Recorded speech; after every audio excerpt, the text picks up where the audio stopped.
Welcome to DIA Today, Democracy in America Today. I'm Matt Parks alongside Dave Corbin. Glad to have you with us as we explore the ideas behind today's headlines.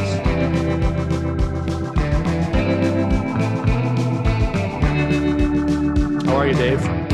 I'm doing great. First haircut in 3 months. Great podcast talk. Haircuts. It is, Looks yeah, good. Yeah. for all those people that are looking at the visual of the podcast and not listening. It's just trimmed. It looks good, feels good, summer. But yeah, life is good here. It's undeserved. You feel blessed to be in Texas. So once again, you'll probably hear a lot of that from me over these upcoming weeks. Anyway, but all good. How about yourself? Yeah, we're making progress here. You know, it's been a positive week in terms of developments on the coronavirus. And actually, this is the first week our church is going to be able to meet again. So not everybody, every service, but that's a big step forward. It's been a long time coming. As recently as last week, they could have no more than 10 people inside. Now it's 50. So that's a big help. And so that's just one of those signs that life is beginning to move toward normalcy, though we're certainly far from that. And there's obviously still a lot of trouble and suffering around.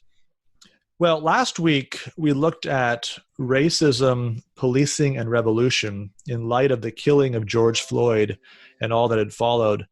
This week we're going to expand on that conversation by looking at the pursuit of justice based on the idea of moving from protest to politics. And we're going to try to understand what it takes to turn the energy of a protest movement into concrete political action.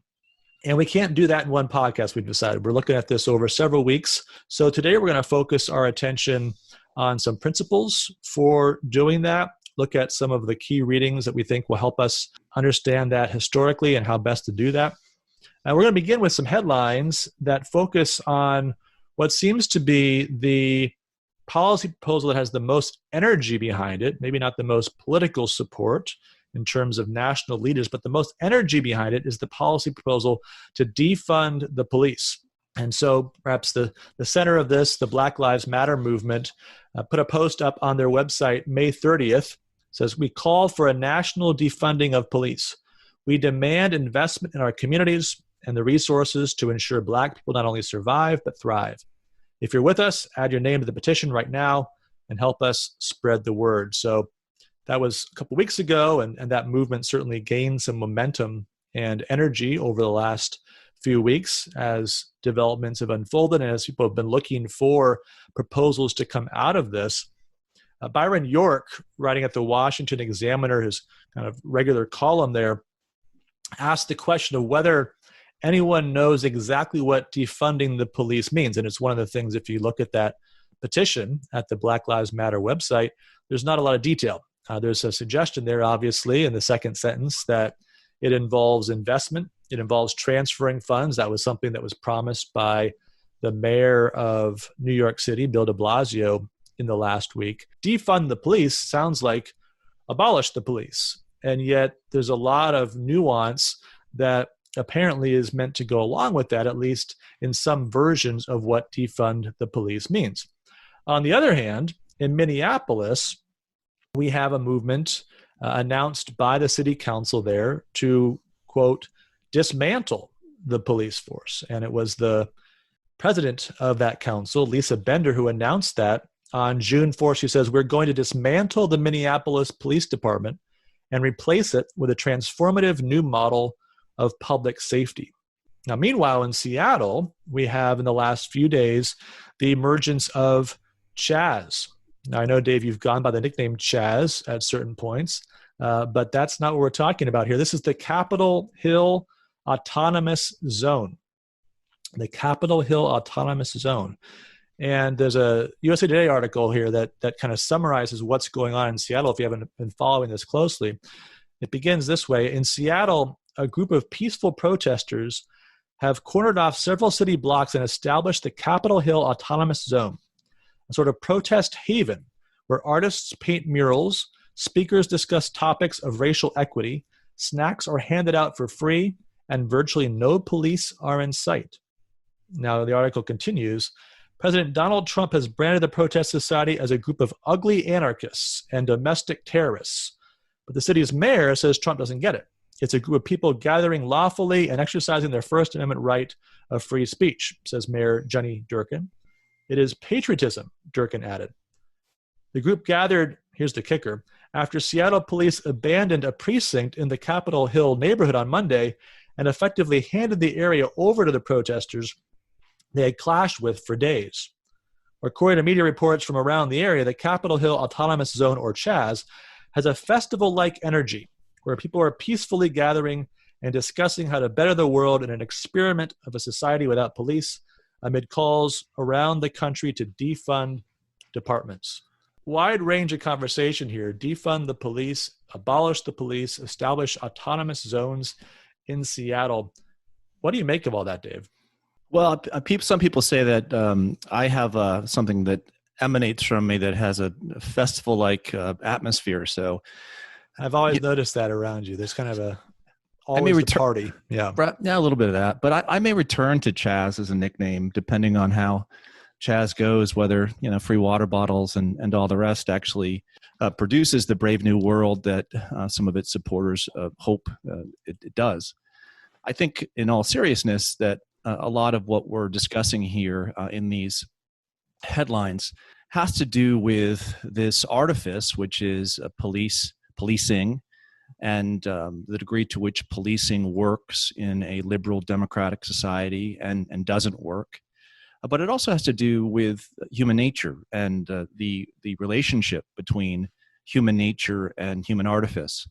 If you believe that human nature is capable of living without law enforcement, if you believe that human nature left unto its own or retrained or re-educated or reimagining a new world can make that new world, then perhaps you'd go down that road of believing that you ought to dismantle rather than defund, or move forward beyond, defunding to dismantling the police. If, however, you believe that there'd be challenges with that approach, then you probably have a different notion of human nature. So here, just a plug for political philosophy, a plug for the questions that are asked in our classrooms. What can we expect of humankind? What can we expect of the human condition? And there are a great variety of answers on this, ancient, medieval, and modern. Two of the modern that come to mind on this question would be Thomas Hobbes' call for a leviathanic state, because we can't expect human beings to do more than to preserve themselves. And then you have the more palatable liberal democratic approach of John Locke that suggests that most of us left unto ourselves can work, can use our reason to labor within nature, and to make life, as one philosopher has said, the joyless quest for joy. These protesters suggesting that this brave new world can be created, I think, go one step further than Hobbes and Locke. They're suggesting, like many progressives, that if you completely remove the liberal democratic artifice that's been placed upon the world, and you replace it with a clear sense of what justice is, then you will have people living in harmony with one another. So that's been the promise or hope of many progressives over the years. You just wonder how well that's going to work, given that there is such a thing as human nature, and there is a tendency to criminal activity, not among all. But what do you do when that happens? What do you do when crime happens in one of these places would be my question, Matt. Yeah, and it's a striking juxtaposition of the paragraph that says this all began when the police abandoned the area after having clashed with protesters for days. And so the suggestion that we can get beyond violence seems like a difficult one to justify based upon the very experience that led to the creation of this zone. Well, we'll see how that develops. It's clear that political leaders are not wanting at least to embrace the slogan, defund the police. We know we're in an election year, and so there's definitely some political calibrating going on here. Joe Biden has rejected calls for defunding the police. Barry Sanders says he actually thinks we ought to spend more money for the police, not for policing per se, but for police salaries and education. The Democratic Party proposal, as summarized in a CNN article, includes things like a national registry for police misconduct and mandatory racial bias training, training about rights and responsibilities concerning intervention and how do you de-escalate situations, things of this sort, and also mandatory body cameras, so limitations on the kind of equipment that state and local police officers can have, so some of the more military style weaponry, etc. What's striking is that Tim Scott, who's kind of leading the charge on this on the Republican side in the Senate, has proposed a bill that's, or at least has proposed ideas that are strikingly similar. There's points of difference, no doubt, but the list of items that are on his list overlap very heavily with the list of items on the Democratic list. Now, all this then raises the question of where is this going to land from a policy standpoint? And an interesting article in the New Republic this week from Osita Nwanevu, who argues in essence that what's happened over 6 years of the Black Lives Matter movement is that it has moved out of the fringes of politics and into the mainstream. Now, this is how the article concludes. It's unlikely that many national figures or candidates in swing districts will embrace dismantling law enforcement as we know it anytime soon. But politicians in Democrat-controlled cities are already being forced by activists to consider policies more ambitious than standard reform proposals. As is well known by now, a majority of the Minneapolis City Council have signaled their intention to disband the police department. It's unclear what concrete measure the city will enact as a replacement. The country will follow whatever comes next with great interest. But, and here's the final line, but abolitionists can already claim an important victory, and there are likely more to come. Do you think there's been a permanent political shift on this, Dave, in the aftermath of recent events? I don't know if it's a permanent political shift, but I think that there's definitely been a shift in the last 6 to 8 to 10 years on these issues. I think some of that shift is welcomed. I think a shift that takes a look at criminal justice reform, takes a look at policing, takes a look at the issues so that it turns to those common parts of the Democratic and Republican plan that might be agreed upon in the next week or two. That's all good, but it's not the shift or winning the argument that will make the difference here. And I don't think that winning, like we said last week, winning a presidential election or winning the Congress is what should matter if we all care about this issue and we want racial tensions to decrease and we want to come together for a common good. So I say that because if it's simply all about police reform, then the suggestion is we do all of these things and then everything will be right. And I'm not sure that that's the case. And one person I turned to this week, who I've turned to multiple times on the question of race relations and so on, is Shelby Steele, the Hoover Institute scholar. And in one interview this week, he said something very interesting in looking at police reform. He said, I'm for police reform. Everyone's for police reform. But these protests come and go, and they never seem to lead to anything permanent. There's a type of politics, he argues, that comes out of the 1960s, where victimization is cried and a demand for a larger society is made. But at the end of the day, no one does anything serious to get at the heart of what's going on in these communities. So he says at the end of this piece that it's been 50 or 60 years since we passed the Civil Rights Book, but we're worse off in many socioeconomic categories than we were 60 years ago. And he says, I don't blame that in time, and I understand why it happened, and the kind of liberalism that came in and really took over our fate, took it away from us. White America in many ways did that, and they needed it for their own reasons. White America live under the accusation that they're racist. They need to prove that they're not racist. In order to prove that you're not racist, you need to take over the fate of black people and say, go with us. We'll engineer you into the future. We'll engineer you into equality. But he goes on to say, life doesn't work like that. We have to engineer ourselves, period. There is no other way unless you can rewrite the rules of the human condition. There the human condition pops up once again.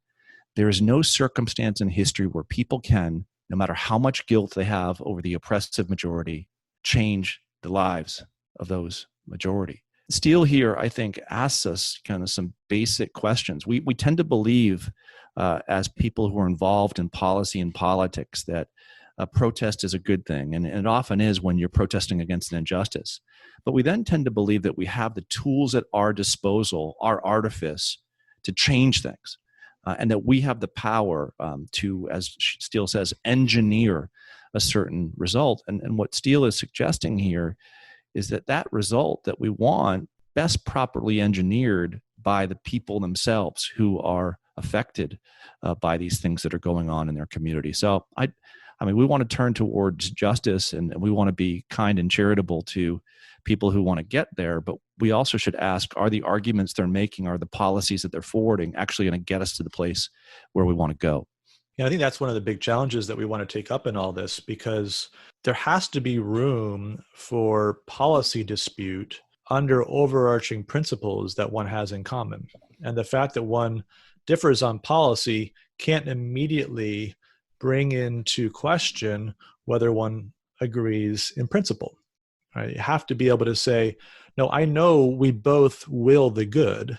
We both actually love justice, and yet we disagree on the means to pursuing it. And we may not disagree forever. We may find that we can reach some consensus, that we can work through some deliberate process where we actually persuade each other, where we find more wisdom through conversation than we had at the beginning of all this. One of the challenges of a time where passions have been elevated is that it's difficult to deliberate. It's difficult to explore nuance, to reflect wisely together.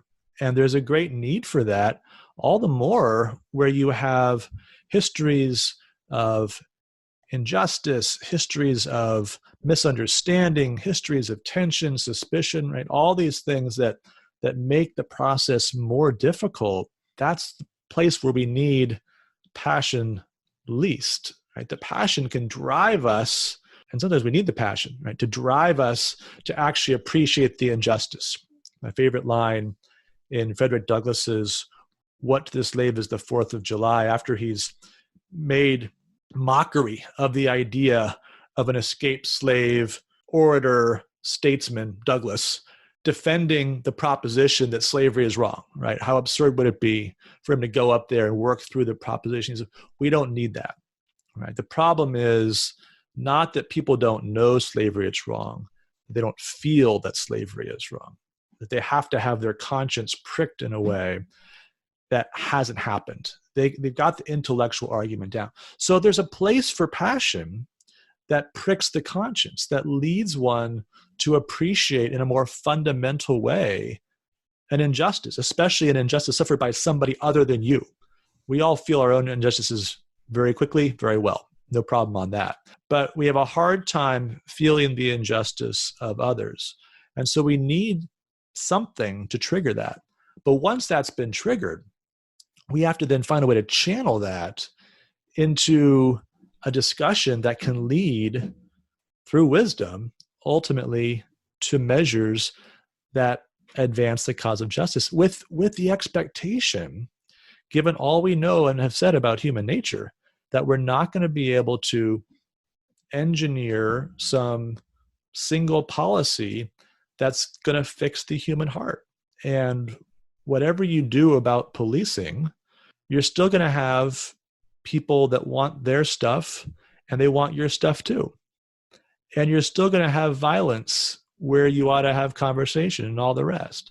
So we're not going to be able to work through the problems that essentially define human conflict simply by trying to force people into some consensus that doesn't exist, or suggest that to disagree on my favorite policy is to show bad faith or a lack of attachment to the real cause of justice. Yeah, this moves nicely to the first of my required readings for this week, which is Jefferson's first inaugural, where he states famously that, and this is very important, maybe the most important line of this podcast, that every difference of opinion is not a difference of principle. I'll say it again. Every difference of opinion is not a difference of principle. That is, unless you make every difference of opinion a difference of principle. That is, if you make every difference of how do we get to that which we aspire to a difference of principle, and you say you're not aspiring to what I'm aspiring to. You don't believe in the same justice. that I believe in. In fact, you're unjust. In fact, you're wrong because you won't share in the same means. You won't share in the same argument that I make. You won't cave in to the demands that I'm making of you and speak in the way that I'm telling you should speak, or write in a way that I'm telling you that you should write. So this forgetting that all can agree on the principle of human equality and yet still have different opinions on how to actualize it. So Jefferson writes, if you haven't read the first inaugural, you probably read a couple lines of it or remember the part where he says, we are all Republicans, we are all Federalists.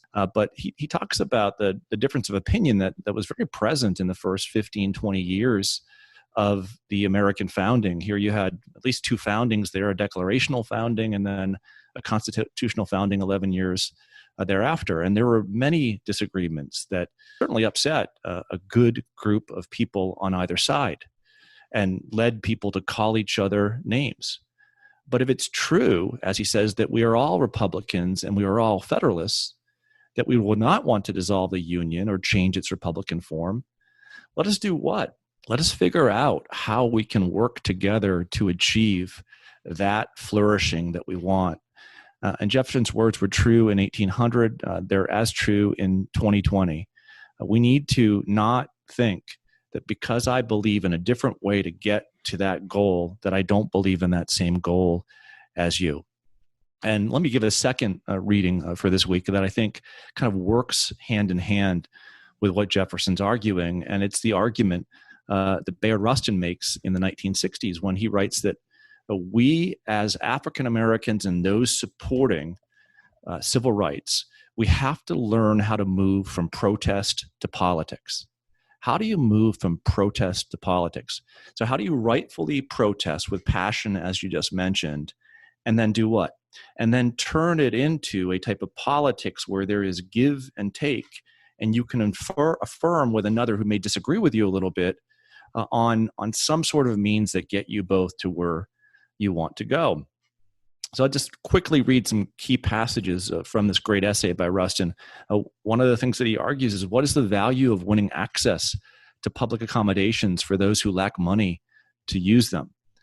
The minute the movement faced this question, it was compelled to expand its vision beyond race relations to economic relations, including the role of education in modern society. And what also became clear is that all these interrelated problems, by their very nature, are not soluble by private voluntary efforts, but require government action or politics. So here Rustin wants to work towards an artifice. But to work towards an artifice, right, you have to take that civil rights movement or protest movement, he argues, and turn it into a full-fledged social movement, concerned with removing barriers to full opportunity, but also achieving the fact of equality. So I think that we could do well to read both Jefferson's first inaugural and to read what Rustin is suggesting in taking protest and turning it toward the public good. But in both cases, both in Jefferson's case and Rustin's case, the key is what? The necessity of politics, coalition building, and not blaming the person who disagrees with you for not wanting a better justice for all. So Jefferson's giving his speech after a very difficult campaign. We're probably entering into one. I mean, in some ways we've been in the middle of it, but I think it's about to increase its intensity. And that campaign in 1800 style was probably just as ugly as our campaign in 2020 is going to be. The name calling and the accusations and all the rest. And I find it striking after it's all done as he's trying to bring the nation together. And obviously that's the challenge for any president elected in a controversial election with lots of energy and passion. You then have to somehow transition to being president of the United States in more than a merely figurative sense. You have to actually be the president of the nation. And so he says, let us then, fellow citizens, unite with one heart and one mind. Let us restore to social intercourse that harmony and affection without which liberty and even life itself are but dreary things. This is one of the challenges we face in our politics today. We never do that, right? Because we never end the campaign. The campaign for this office ends. Obviously, we'll have election day in November, but the next campaign has already begun. And it may not even be a campaign for an office, but it's a cause, it's a vision, it's some kind of political project. And as life becomes politics, and there's no part of life that's separated from politics, we never get a chance to catch our breath and restore to social intercourse that harmony and affection without which liberty and even life itself are but dreary things. That's a great description. Dreary things, right? You have a nice dreary day, what that's like. That's life when there's never a break from political combat, where you can never restore that friendship that was perhaps temporarily strained by a political divide, but doesn't have to be only about politics. Well, here, very important. And so some of our listening audience may have said, well, you just said that Rustin argues that we need to move from protest to politics. Yes, that is true. But protest is a means, as is politics a means. And it's a means to peace, and a peace that we all aspire to. Now, we may have different definitions of what that peace is. But if there is no definition of peace, if there's no peace at the end of the day, and all politics is just war after war after war, so that there is no peace, then there will never be a common good that we can equally enjoy. There'll never be a common justice that we can equally enjoy. There'll just be total victor and total defeated, but not a democratic republic, which is what we aspire to have in this country. Yeah, I think, Rustin's piece is really important historically, 1965. So just the year after the passage of the monumental Civil Rights Act of 1964. And it's kind of a natural point for leaders like Rustin in the civil rights movement to be thinking about, well, what's the next step? Because if you go back to Brown versus Board of Education, 1954, you've had a decade of really remarkable legal progress. And the question is, what comes next? Are there more laws to be passed?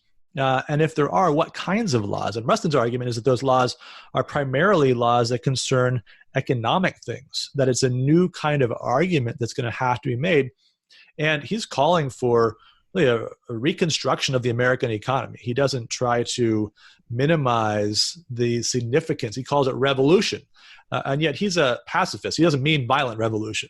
But revolutionary in the sense that it would produce a life very different from the one that we lived up until this point. Now, on the other hand, Shelby Steele, who you just quoted, right, who's studying the same problems 50 years later, comes to an entirely different conclusion about the best path forward.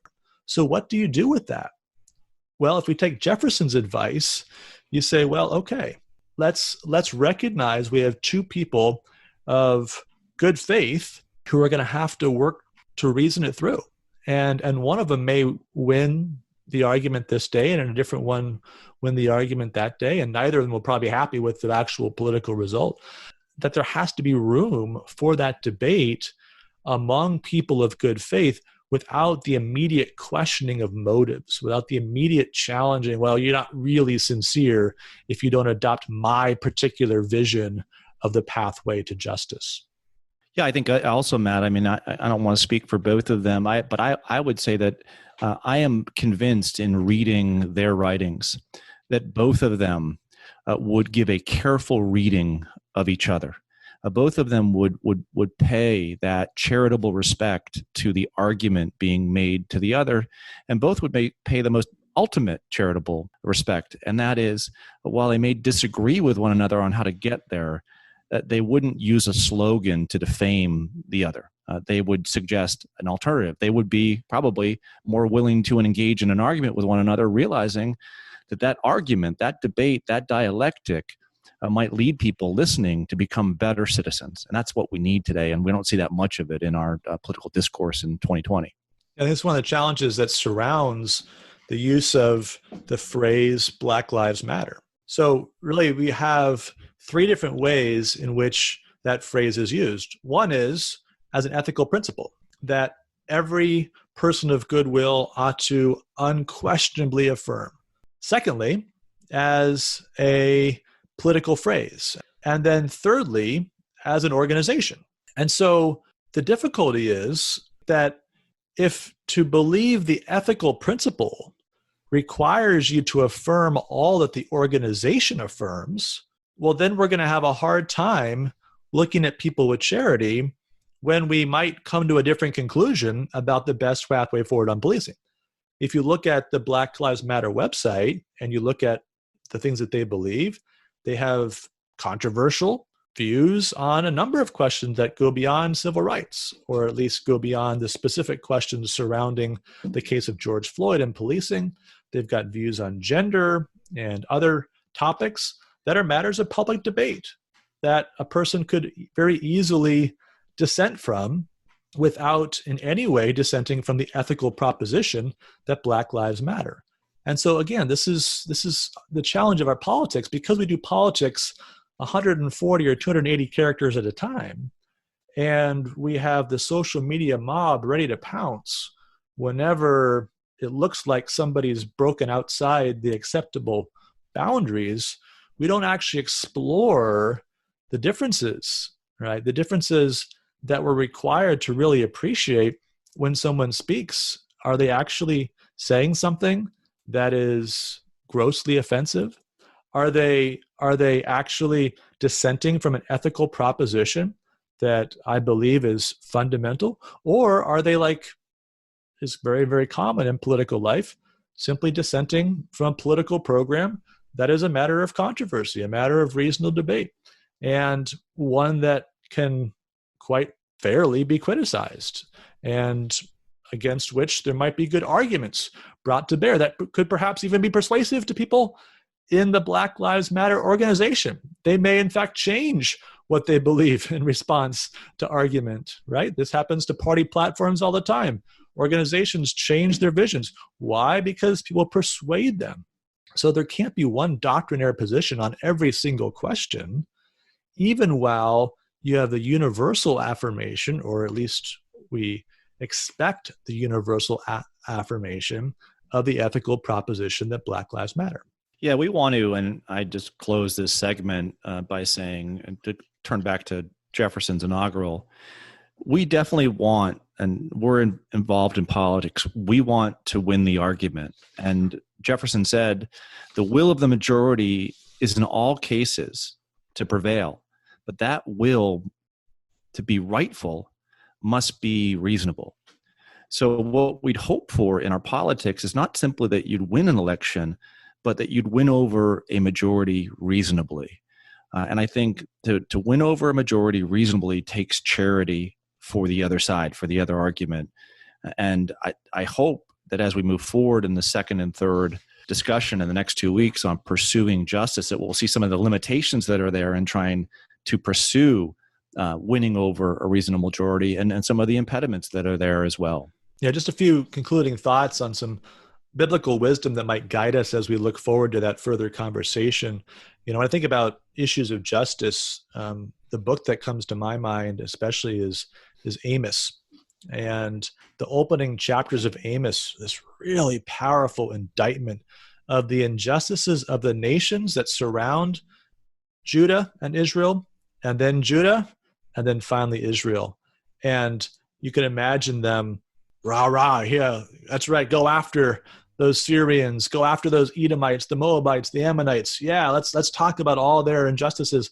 And then the lens gets turned on the covenant people of God. And the case against them is worse. They're worse. And what is it that God's concerned about? He's concerned about gross disregard for human life, violating faith with others, casting off pity, attacks on the weak, religious hypocrisy, all kinds of things. So many of them, the kinds of things that we're talking about, right? Just the kind of exploitation of the weak and imposition of force in immoral ways that rightly troubles so many. So you've got to see the need for justice, and then to pursue the course of justice in light of the Romans 3 principle that we can't do evil that good may come. And so we're going to have to think about, how do I pursue justice, which requires me to love my neighbor as myself, by loving my neighbor as myself? How do I achieve that end by the same means? How do I apply the golden rule? How do I evaluate the words and ideas of others the way that I would want my words and ideas to be evaluated? How do I not bear false witness about others, making unfounded accusations about others, carefully sift evidence rather than immediately make judgments that are unwarranted by the evidence that's actually before me? There's a lot more to talk about there. And we've got, thankfully, a couple more weeks to unfold this. Now, I know you've got some reading in advance of our next podcast. This is a first for us on this podcast, reading assigned in advance, but I know it's a little longer piece. You want to give them a chance to spend some time with it.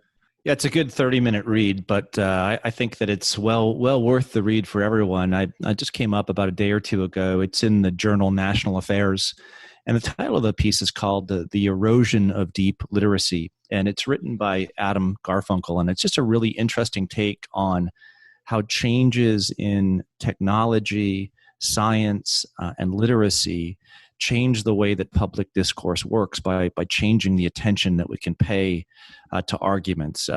How can you be charitable to another if you don't listen to another or read another fully? So it's one of those essays that you read and it makes you become more pessimistic. But it's one of those essays too that when you read it, you say, okay, well, this may be a pathway forward to try to overcome some of the things that are getting in the way of good public discourse. So Erosion of Deep Literacy by Adam Garfinkle and National Affairs. And we'll have that link up on our site. As we like to do, we're going to try to end the show with a couple of lighter segments. And first, we're going to open the grade book as we do each week, this time focusing on ad campaigns from the coronavirus era. You probably noticed the first few weeks of things in March, all the ads looked like all the old ads, right? Everybody was still in big groups doing their thing. And then all of a sudden it started to change, right? Then every ad started to take into account the reality that people were living in. And so we picked out a couple of commercials we're just going to play and grade these as an attempt to try to do advertising in the era of COVID-19. So here's our first. This is a Tide commercial. To America's frontline responders, thank you. Tide Cleaners is offering free laundry services to the family of frontline responders. Visit hope.tidecleaners.com to learn more. All right, Dave. So free laundry service. Thank you. What do you make of that as a COVID-19 era ad? I'd give it a B. I think that you probably don't have that much time if you're trying to save the lives of another, so that's good. I do find the overall virtue signaling within these commercials to be somewhat problematic. Everyone's trying to get their angle as to why you should buy Tide, but I think that it's just kind of, you see these commercials over and over again. I think the intention in part to celebrate those who put their lives on the line is good, but to make money off of it seems to be a little bit, It's a little challenging, right? I mean, it's hard to figure out how do you do advertisements, to be fair, right? This is a difficult era to try to figure out how do I do sort of pretend nothing's happening. That doesn't seem right. And yet the transition from thank you, frontline workers, please buy our stuff, always going to be awkward. You know, they're at least doing something positive. So it's not just Tide at the end, but at least they're trying to contribute to the cause in some significant way. So yeah, I think B is fair. All right, the second one is from Stop and Shop. So it's a local grocery store in the Northeast. Some of you may or may not have that, but they've certainly in the areas where there's been the most impact of the coronavirus.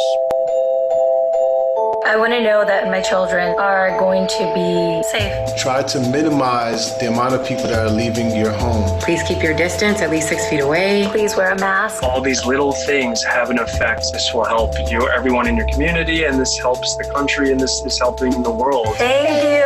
Thank you. Thank you. What do you think about that one, Dave? I think it's really helping the universe. I mean, I'd go one step further than your community, the world. Just it's helping just everything that ever was. It's helping.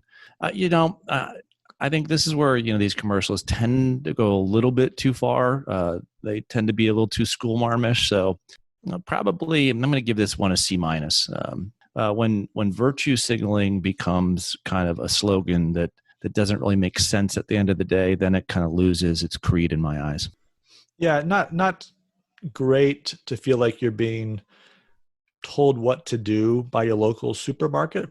You appreciate the angle of thank you, the idea that they're wanting to thank the community for caring for the workers there, all the people in the commercial or people that work at Stop and Shop, presumably. But there is that little bit of a paternalistic element to it that maybe cuts the wrong way. Certainly, I'm sure for those of you in Texas, that especially grates.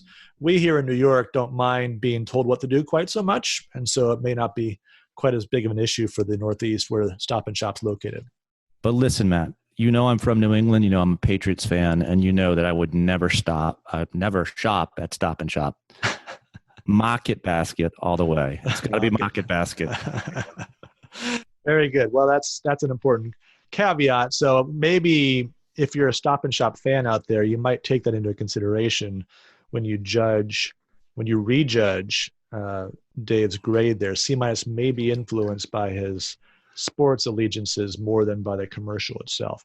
I'm going to give it a C, a little higher, but still a little problematic. Now, in the midst of all this, somebody rather cleverly on YouTube noticed that pretty much all the commercials are the same. There's about a 3-minute, 40-second compilation, must be 50 different ads, called Every COVID-19 Commercial is Exactly the Same. Same kind of solo, mellow piano music, lots of words like together, thank you, in these challenging times, and all the rest. So most people are kind of going the same way. Right? There's a certain template for this. It's the safe way to go, obviously.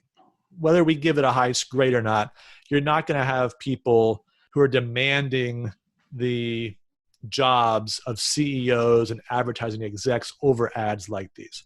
But some people take more risks. And so this one, it's not a TV ad or a radio ad, but just kind of a headline.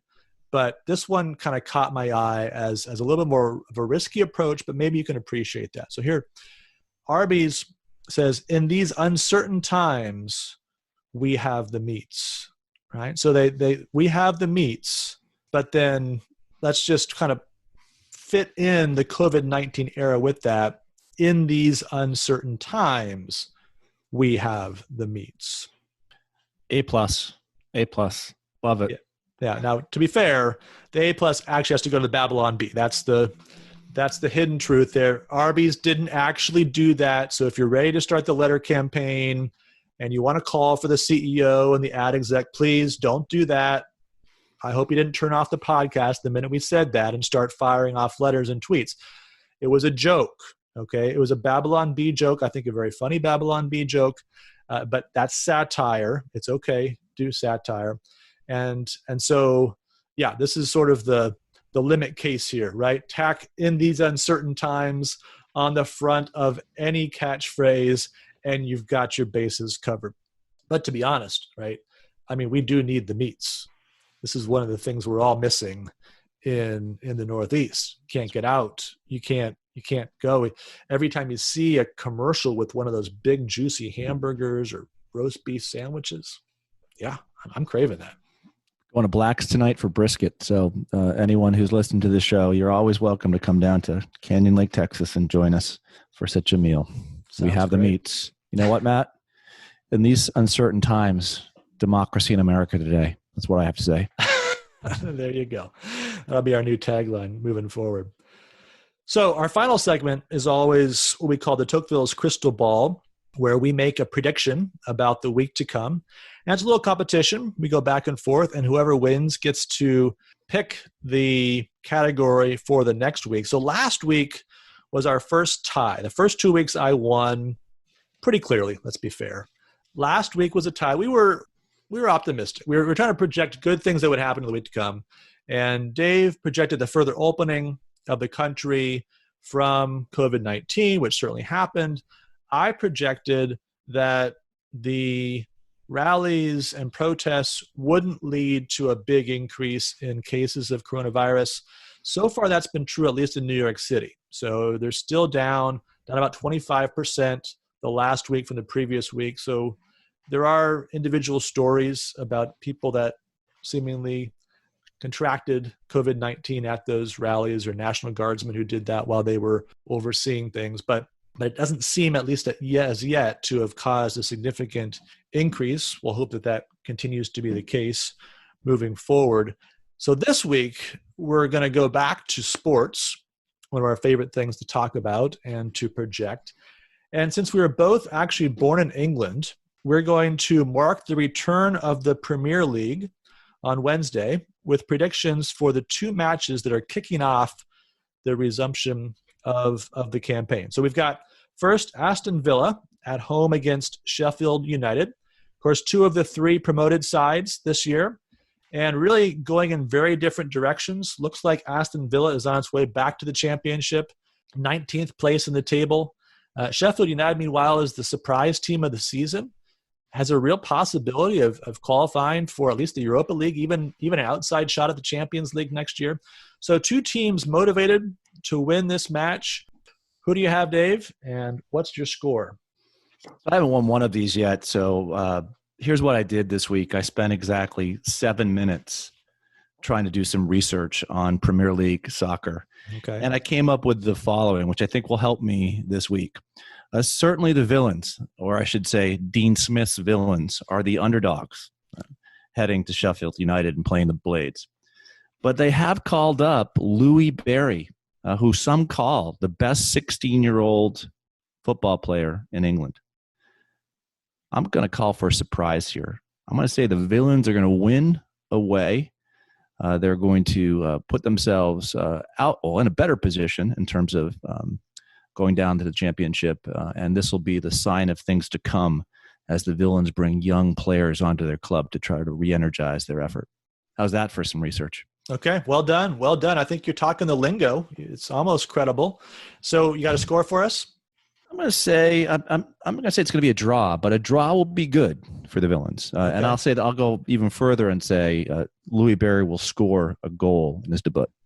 All right. So 1-1 draw. Is that what you're calling? Okay. 1-1 draw. Louis Barry scores. All right. Well, you know what? I was going to go for a draw too, but I can't say 1-1 because I don't want to have a tie on this. So I'm going to say 2-2.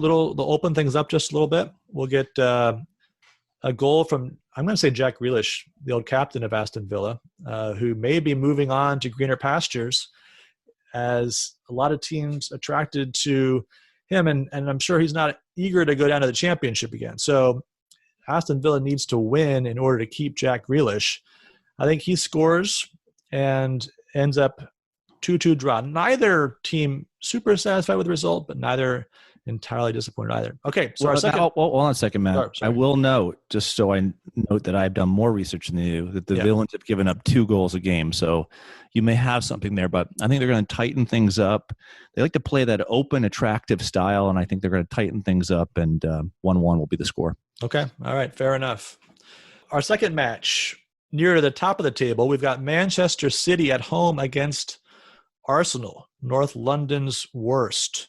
Manchester City, 2-time defending champions, but this year they're 25 points behind Liverpool, and they are not going to catch Liverpool. And on top of that, they may be suspended from the Champions League for the next 2 years, pending an appeal of their ruling against them for violating financial fair play rules. So do they have anything to play for? That's the big question. Are they going to be up for this 9-10 match run to the finish? What do you think, Dave? Here I tried to cheat and contact a colleague who works at the same college I do, Providence Christian, and ask him as an Arsenal fan whether Arsenal had a chance. I did this at about 3 minutes prior to going on the podcast. He still hasn't responded to me, so punishment for not replying to my reaching out and giving me an inside view of Arsenal. I'm gonna say Man City still takes it. All right, and you have a score for us? I'm gonna say 2-0. 2-0. 2-0. Nicely 2-0. done. Okay. Nice. Well, I'm a Tottenham fan because I was born in North London, just a short distance from White Hart Lane, and so to love Tottenham is to hate Arsenal, and so I'm naturally going to be pulling for Manchester City, and why not in a match like this? So I'm going to say 3-1. I think Arsenal probably scores maybe late, meaningless goal, but 3-1 Manchester City sees it through. And even though there's almost mathematically no chance for them to catch Liverpool, I think they still have enough to beat North London's worst. All right. Well, that's going to wrap it up for today's show. Thank you for being with us. As always, don't forget you can listen review, and subscribe to the podcast at Apple Podcasts, Google Play, Spotify, and Stitcher. And I certainly invite you to join us again next week as we talk more about the pursuit of justice.